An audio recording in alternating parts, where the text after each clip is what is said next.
Que avaliação o senhor faz desse processo todo que está se construindo no Brasil para transformar os clubes brasileiros em empresas?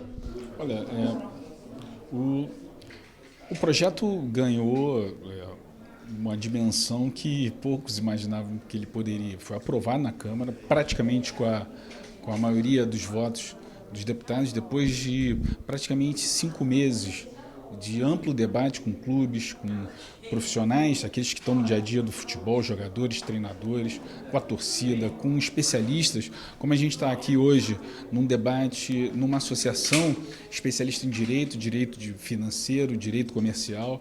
Então, o projeto, hoje aprovado na Câmara, ele é um projeto já bastante amplo, bastante ambicioso, olhando também experiências internacionais, o que deu certo no mundo. Por exemplo, aqui agora a gente estava numa rodada de discussão com o vice-presidente do Atlético de Madrid, Pablo de Parga, falando um pouco sobre os aspectos do que foram as diversas leis do futebol na Espanha nas últimas 3 décadas e que tornaram hoje a La Liga e os clubes espanhóis uma potência, acertos, erros, para que esse conhecimento possa fazer que o futebol brasileiro, à medida que nós criamos um projeto de clube-empresa, não cometa os mesmos erros do passado e também importe e tropicalize os acertos que essas legislações tiveram. Então, eu acredito que hoje o projeto aprovado na Câmara e já bem encaminhado no Senado, nós possamos, na volta do recesso parlamentar, que é agora no dia 3 de fevereiro, nós possamos construir um consenso para que ele seja colocado em pauta no Senado, aprovado,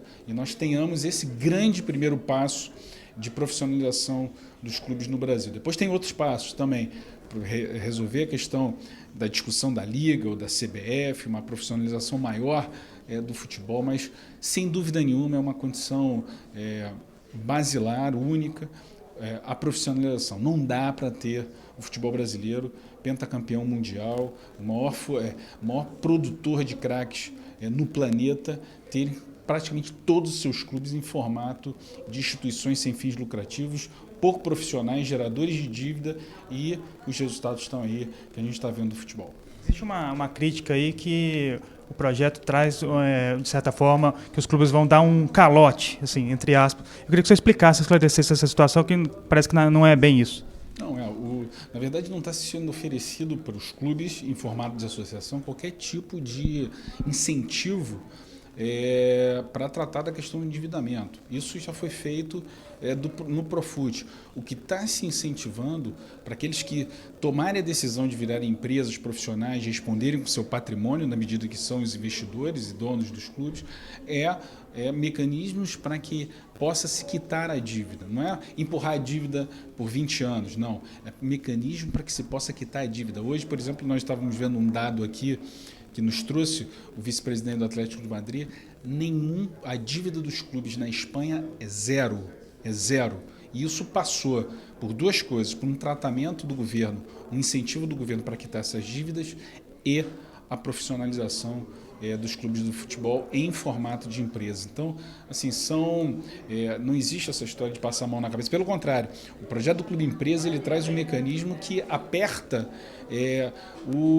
a possibilidade de punição por gestão temerária de dirigentes. Por exemplo, no caso do Cruzeiro, no caso de outros clubes que tiveram exemplos de gestão temerária, hoje com a lei que existe, que está lá no Profut, um artigo, nenhum deles pode ser acusado por gestão temerária. Com a aprovação do Clube Empresa, sócios, uma quantidade específica de sócios, credores podem entrar com ações junto ao Ministério Público, junto à Justiça e ao próprio clube por gestão temerária. Existe uma certa resistência dos clubes porque parece que vai chegar um investidor e vai vir aqui tomar o clube, aquilo que era uma instituição centenária, que pertence a clubes e tudo mais.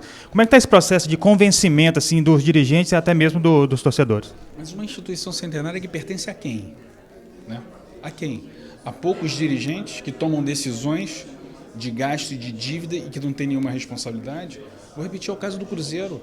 As decisões que foram tomadas, o clube é de quem? Afinal de contas, de meia dúzia de sócios. Você não pode comparar um clube numa cidade do interior que tem uma função associativa, que tem uma função recreativa, que tem lá a sua piscina, que tem lá a sua churrasqueira, com um clube como Cruzeiro, como Atlético Mineiro, como Flamengo, que é um clube que gera receitas de quase 1 bilhão de reais e que tomam decisões como se a sua responsabilidade não fosse. Toma decisão de gasto, de contratar, por exemplo, jogadores que não têm condições e depois a dívida quem paga, o próximo dirigente. O Cruzeiro está vivendo isso.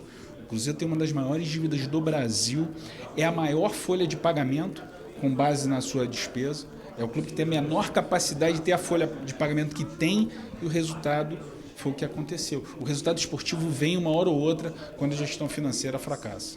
A partir da aprovação da lei, você citou aí o caso do Cruzeiro, o que ele deve fazer assim, para aderir à lei, para poder virar clube empresa? Ele tem que discutir isso com os seus associados? Como é que ficam os próximos passos? Claro, existe um processo de transição e que o clube vai passar, por exemplo.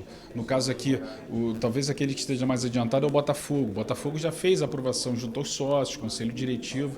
Então, isso é uma discussão interna e uma decisão também interna do próprio Cruzeiro. Mais uma vez, a lei aprovada, ele vai ter esses mecanismos de incentivo para virar empresa, sobreviver nesse mercado tão promissor que é o futebol. Só uma última coisa, parece que também tem um projeto do senador mineiro, né, o Rodrigo Pacheco. Isso foi feito um acordo para que se torne um texto só, isso seja aprovado rápido no Senado? Isso, eu tenho conversado permanentemente com o senador Rodrigo Pacheco, que é meu companheiro do Democrata, junto com o presidente do Senado, que também é nosso companheiro Democratas, o Davi Alcolumbre, o Rodrigo Maia, que também é nosso companheiro Democrata.